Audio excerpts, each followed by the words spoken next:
Twebaza Mukama olw'obulamu obulungi bw'atuwadde n'ekirabo ekyo kuba nti tukolaganya wamu n'okuyigira wamu. Then this is one of my favorite chapters mu Bayibuli muno. Kuba nze bwe nagitegeera nga nkyali muvubuka yankola bulungi lwe namanya nti Yesu omulokozi waffe ate ye mutonzi waffe.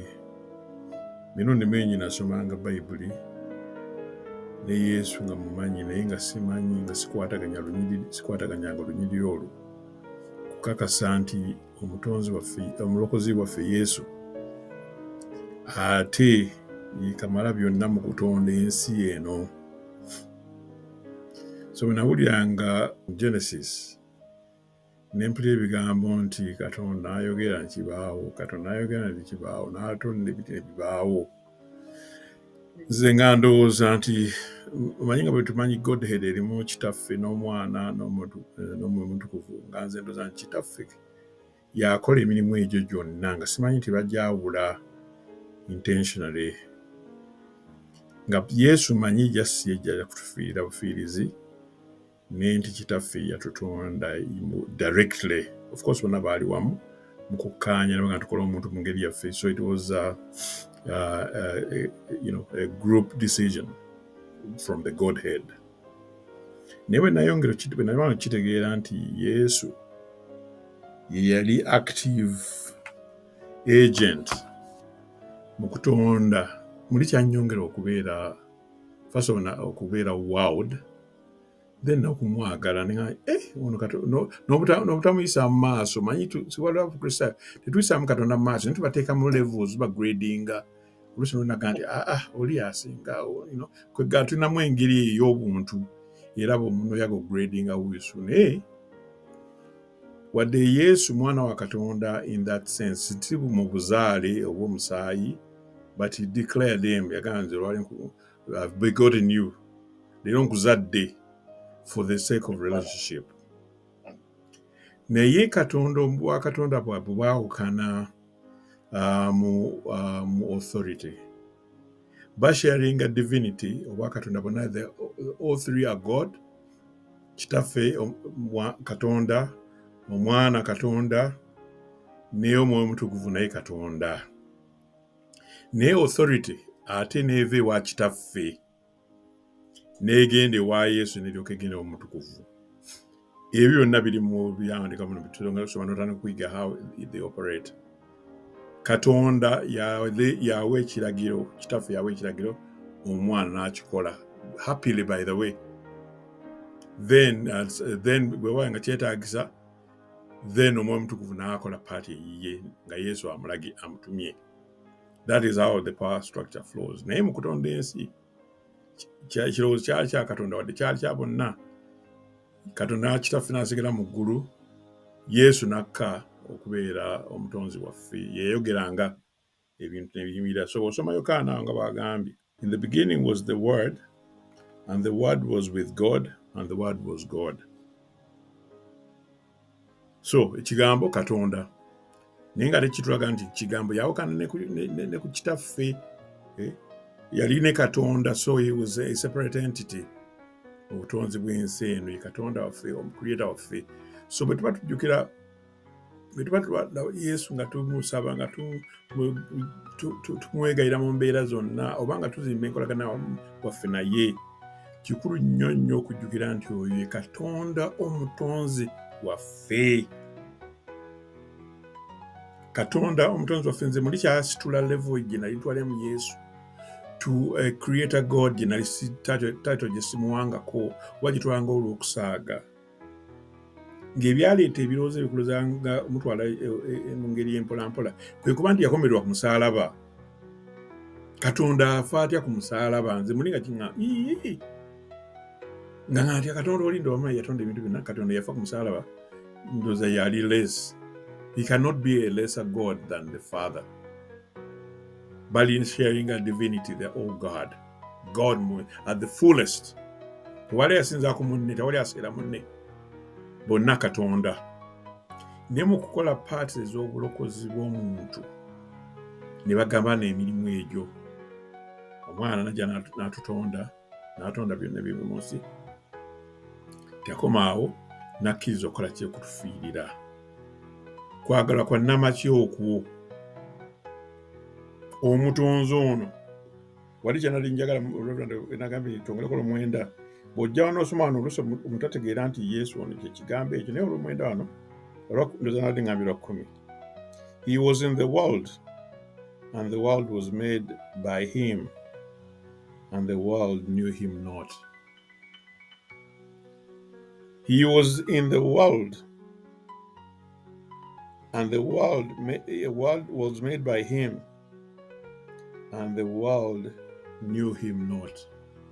Oli bw'aba tamanyi bw'aba takakasizza nti kigambo ye Yesu wano wekyongera mukakasa ti kigambo ono Yesu omwana wa Katonda yatonda ensi. The world was made by him. Talina wawe yatuuka newamukalubiza nagamba nkampita kitange wano anyambeko paati eno oba omusana guntu ayinza okuplacinga n'okubeera gwokya kampita kitange anyambeko awo oba wano mpimawo nti ensi we nentololera. He had no difficulty in any part nga executing command ya kitaawe bwe yamugamba tigenda otonde ensi. That shows Katonda waffe asobola byonna. Yesu oyo gwe tuyisaamu oluusi amaaso abantu bamugamba nti waliwo atali amusingako ate ono maama we kati ye mukulu onnyo ku ye. Yesu bagenzi bamuggyako amaanyi n'ebitiibwa bye mu nzikiza ezitali zirimu ne bateekawo omuntu omulala. Yesu bwe mumala kumanya nti yatonda ensi yaffe alina ebirala emirimu gy'akola mu salvation gy'atadelegatingira muntu ng'omulimu gwe bayita ogwa high priest. High priest yabeeranga mu yeekaalu abaawangayo baagendanga mu maaso ga Katonda nadda ku the day of atonement nga Katonda agatta abantu be okuwaayo ekiwaabibwa ekyalisembayo ekyakolebwanga mu mwaka omu. High priest oyo ye Yesu ali mu ggulu. Nobody can play that role again. High priest alondebwa bulondebwa teyeronda yekka. Katonda kitaawe yamulonda kuba high priest. So there's no other. Ffe tuli abantu kati batuyita high priest ku nsi kuno abo bayita ba high priests. Eyo paati eyo Katonda ali waggulu higher than you ojero n'agikuwa. Ne mu ggulu tuna high priest ye mutonzi waffe Yesu amanyi buli mu kyonna eyatufiirira ate n'atutonda omulundi ogwokubiri mu bw'omwoyo muzaalibwa omulundi ogwokubiri.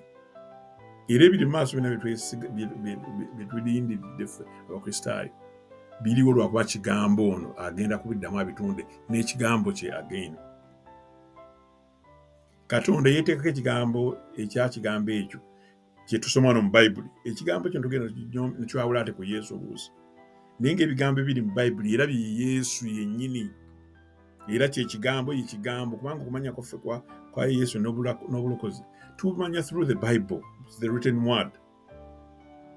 Tera nnyo gamba tewali kufa abali mu gurupu eno n'abalala bonna abali ku nsi yonna abagyetuludde abaaliwo nga balaba Yesu ng'akola by'akola ne bajja batunyumiza ne batuwa breaking news. Okutegeera kwaffe Yesu n'obulokozi ne plan ya salvation tubyesomerako mu kitabo kino kigambo ekitakyuka. That's where you can be confident. Ntuga nti anze nzika Yesu nomala emyaka 4 ng'okkiriza Yesu kubanga ekigambo kikyakuwamba. Kigambo ekyatonda ensi kirina amaanyi okukola mu bulamu bwaffe okutuwa okukkiriza okutuza okutambulyako ne kutujja mu nsi eno ey'ekibi ne kutwala mu nsi empya Mukama gy'atuteekeddeteekedde. Ekigambo kya Katonda nga bwe kyatonda ensi wali ng'ayogera bwogezi kirina amaanyi ge gamu okukyusa obulamu bwaffe nga tukisoma. Bwe tuba tuvudde ku mukutu guno buli kiro kitukakata ku fuli buli kinoomu okuddayo ne twesomera Bayibuli eno ku lwaffe ku maviivi gaffe ne twalinda bulinzi kiro kasita nayo gundi tunayo omukutu kiro tunayo omukutu kiro kyangu okugenda bwe tutyo Bayibuli n'ogikola ki n'olinda tugisomere ku mukutu naye nga tugisomye. naye oba tobitegedde gwe giggulewo osomero lumu weebake. Enkya oba osobodde gulawo giguleyo Mukama gamba mpayi kyawandikira oluguleyo weebake kubanga kirina amaanyi more power than a nuclear bomb. Kubanga nuclear bomb tesobola creatinga muntu. K'ogituyisa otya tesobola kutonda muntu oba kutonda kikere oba kutonda nsiri. Terina that power. Naye ekigambo kya Mukama can recreate. You can be born again and will be recreated to be in the new world again by his word. So ebigambo bino bitwala kigambo mugamba ekigambo nga n'ebigambo bino tusomako mu bitabo tubitwali nti biri serious bya ddala. Kigambo n'afuuka omuntu bulako n'ekigambo oyo yatonda ebigambo yakozesa akamwa ke era n'okutonda omuntu kamwa ke. He formed us with his word n'atutonda ntubeerawo. Ne bamalayika ab'omu ggulu nabo enkumi n'enkumi yabatonda n'ekigambo kye. So we need to value the word of God more every day as we get into the pages nga bwe tubisharinga wano. Twongere okumanya nti Yesu n'ekigambo kye tebaawukana. Yesu n'ekigambo kye tewali njawulo. Omutonzi waffe n'ekigambo kye tewali njawulo. Tunakitwala ntitwala nga bekyogera nga bekigamba. Omwoyo Omutukuvu n'atuguidinga into those truths so that we know them and value them and then we're able to share them with others. Tuleme okutwalayo gwa naggamba nti manyi naye ebigambo manyi tebitege kati omanyi buli omu akolanga bw'ayagala kasita okwalayo ebyo tulina that gundi lezefe oba bakiyita Abafaransa mu Luganda somero likozesa ekigambo ekyo oba kusuulayo gwa naggamba ebigambo nga tubitwala ng'ekasa lyesomera Bayibuli like that you know. Nga ekigambo kya Mukama kino kisinga obukulu okusinga omanyi wena tufuna entuuyo mukadduukulu wali nga bakolera drivers test nali ngenze okufuna oba yaleweddeko maze emyaka gyange 5 seddira ebisufaayo naye nga manyi nti ebintu bibanyi ngenda okwagala okulinga driver license tudde mu kagundi ka cubic ako tebakkirizawo mugenyi obubuuzo ne tutandika okunkalubira netandika okutunya n'omu nenkamala ka test kubanga nguddemu oba bwali bubiri naye nga omukazi nange oguddemu kati osooka ddamu kati bwenga mukaddemu kati nga nze bino mbisobola njagala nzireyo straight naye nga nange nsoma katabo ako nijagala okugaana naye nga bwakansoma kati nenkayitamu just lwa frustration naye nkayitamu frustration eyo omuntu bubiri bwe nalaba bwe nali sitabye mu kuyita mu frustration bwali kwatagana n'oba double wali kyogera kene bwe bwanziza engulu mu ka test ke nakola omulundi ogwokubiri n'ebiro nga bigambo byansi ne bwe yandigudde kuolwo omulundi ogwokubiri ensi teyandikomyawo nandibadde nsobola okudaba ogwokusatu ogwokuna nenzikola test nengifuna naye kati bino ebigambo ebyobulamu we only have one chance n'emirundi egisinga we delegate gundi nagisomera kasa musumba tusomedde wali kasa gundi fene tafuna personal experience searching out these words n'okubyebuuza n'obitegeera n'obi appreciating sigamba nti ffe tukola ku mukulu nekigamba I'm speaking in general terms nti kino ekigambo kya Mukama bwe tulaba nti kigambo kyatonda ensi ate yali kigambo ate nga kiri wano mu byawandiikibwa then twongera obivaluinga nga tumanyi nti ebigambo bino bireflectinga Yesu yennyini omutonzi waffe yennyini era ekigambo kye bakiwanditse ffe tugwa kyo tekikyuka kati ffe tulina okwerunda wano agamba ati bwatyo nitwezza mu layini Mukama oba mwoyo n'atuzza mu layini in that sense naye njagala nnyo okwogera ku John ono ng'ayogera kutulaga bwa Katonda bwe era emirundi mingi mu Bayibuli many other places kiddamu kakasibwa nti Yesu oyo gutulaba yakomererwa ku musaalaba abaamukomera baali bakomera Katonda eyabatonda n'atonda n'emisumaali gye baali bamukomereza n'atonda n'emiti gwe baamukomerera kwegamba they were using borrowed stuff to kill the life giver.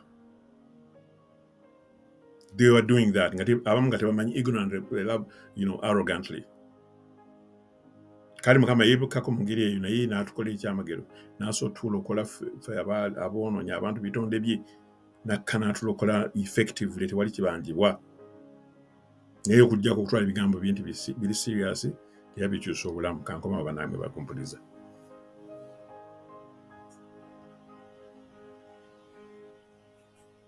Amiina. Amiina, haleluya. Amiina.